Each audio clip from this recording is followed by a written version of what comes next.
Hello everyone! So for today's video, magluluto tayo ng Japanese siomai. Tara, umpisahan na natin. Ito ang mga kakailanganin nating ingredients. Bawang, sibuyas, itlog, celery, spring onion, carrots, imitation crab sticks, nabibili lang yan sa grocery, giniling na baboy,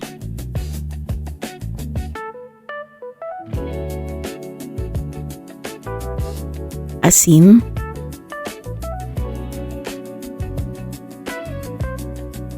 black pepper, sesame oil. Ito nabibili lang din to sa grocery. Oyster sauce.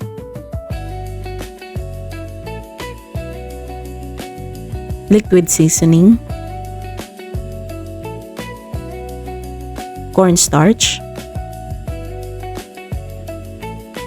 Garlic powder. And syempre hindi mawawala ang sushi nori. Mabibili to sa mga groceries or mga Korean store or Japanese convenience store.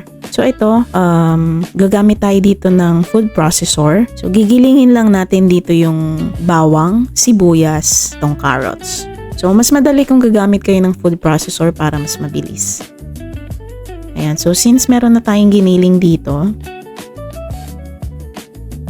paghahalu-haluin lang natin siya dito. Isasama natin siya dito sa bawang, sibuyas, and carrots.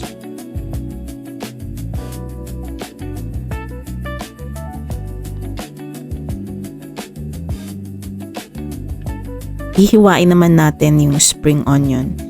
Ganitong hiwa lang, maliliit. Hindi kasi siya obra pag i-food processor natin. Hindi siya mahihiwa ng sobrang liliit katulad nito. Kaya mano-manong hinihiwa. Kasi hindi siya mahihiwa ng maliliit sa food processor lalo na't meron na siyang mga carrots at giniling. So ganyan na hiwa lang ang kailangan natin sa spring onion.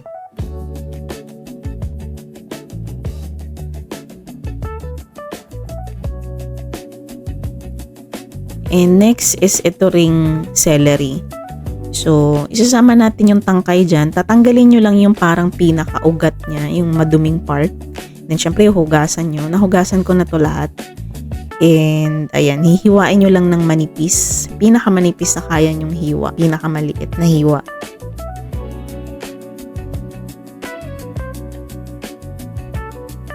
So, ganito lang gagawin natin sa spring onion and sa celery.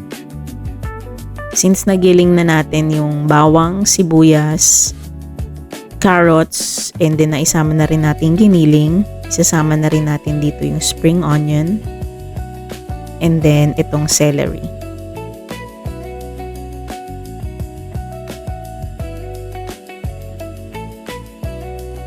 Bali yung giniling na ginamit ko pala dito is 1/4 kilo lang yata to. So, marami-rami na rin yun magagawa.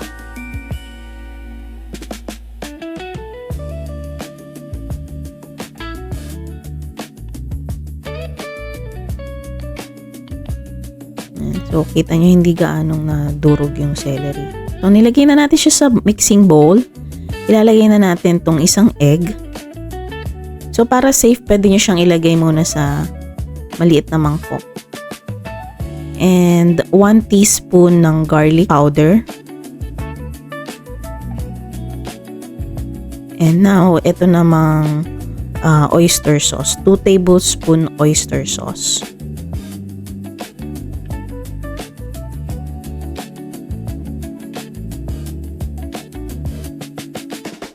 Pwede kayo mag-adjust dito ng lasa.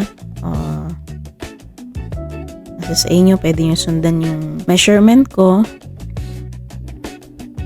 And now, ito namang sesame oil. So, 1 teaspoon sesame oil lang din siya.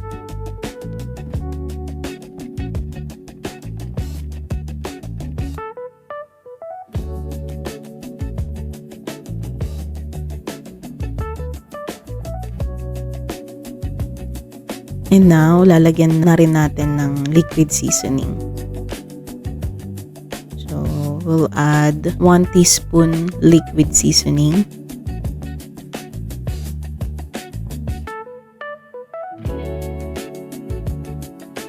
And maglalagay na rin tayo ng paminta.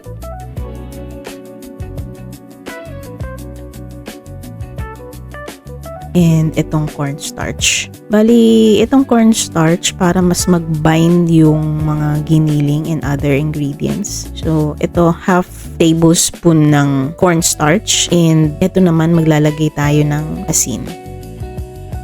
So, konti lang nilagay ko, siguro half teaspoon lang yung salt na nilagay ko. So, ito haluin na natin siya. And wala kasi akong gloves, naubusan ako, pero nagugas naman ako ng kamay dyan. So, huwag kayong mag-alala. Siyempre, kakainin to ng pamilya ko. Mas maganda kasi nahahaluin mo siya gamit ang kamay para mas ma-mix mo siya ng maayos hanggang ilalim.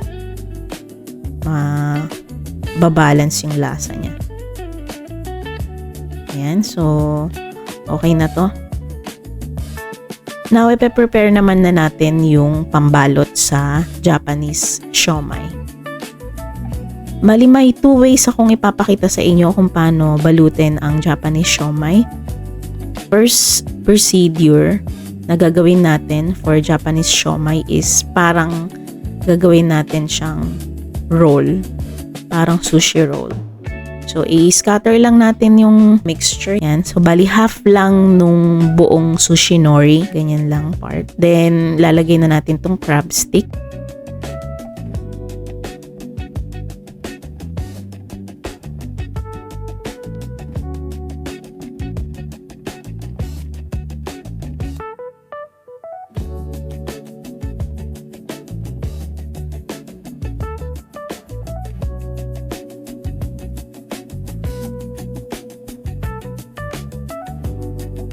Saka natin to i-roll. Dahan-dahan lang. Yan. Very gentle because madaling mapunit yung nori. Yan. So, ganyan lang ang gagawin. Anyway, pag nabasa yung sushi nori, medyo kukunat na siya ng konti. Hindi na siya crispy tulad ng pagtuyo. Yun, madaling masira. So, naglagay lang ako dito ng konting cornstarch or slurry. Ayan. Para dumikit yung dulo ng nori. Ayan, ganyan lang ang gagawin. Susundan nyo lang yung procedure. Ayan, ang ganda-ganda ng itsura na. Ayan.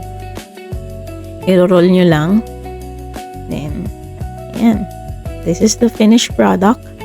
So, nasa sa inyo, pwede nyong i-freezer muna para makat ng maayos. Ito, mas mabilis na version. So, ayan, i-scatter nyo lang. Half lang ng nori. Yung lalagyan natin. And then, lalagyan natin ng crab stick. Ayan. So, ganun lang kadali.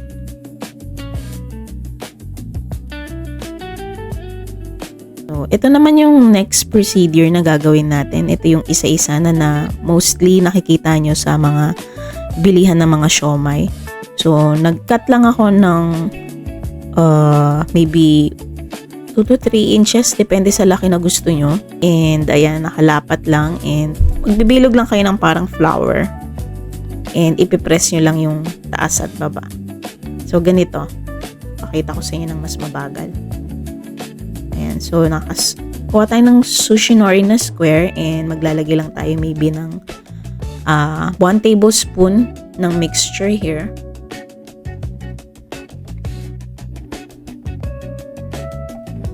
So, lalagyan natin ng crab stick sa ibabaw. And ayan, aanuhin lang natin yung 4 sides. Parang gagawa lang tayo ng pabilog na ganyan. Yung kamay natin nakaganyan. Nakapress sa taas at sa ilalim.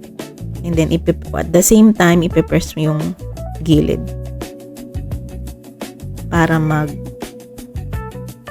siya. Ayan, ganyan lang.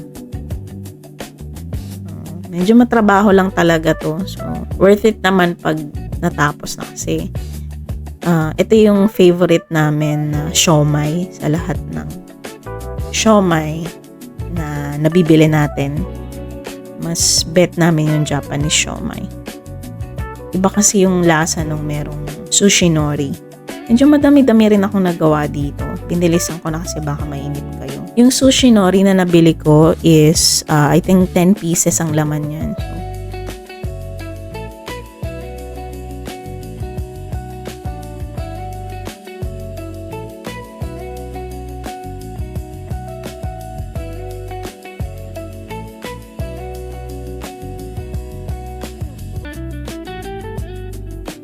So, ayan, so i-steam lang natin for 10 minutes, 10 to 15 minutes.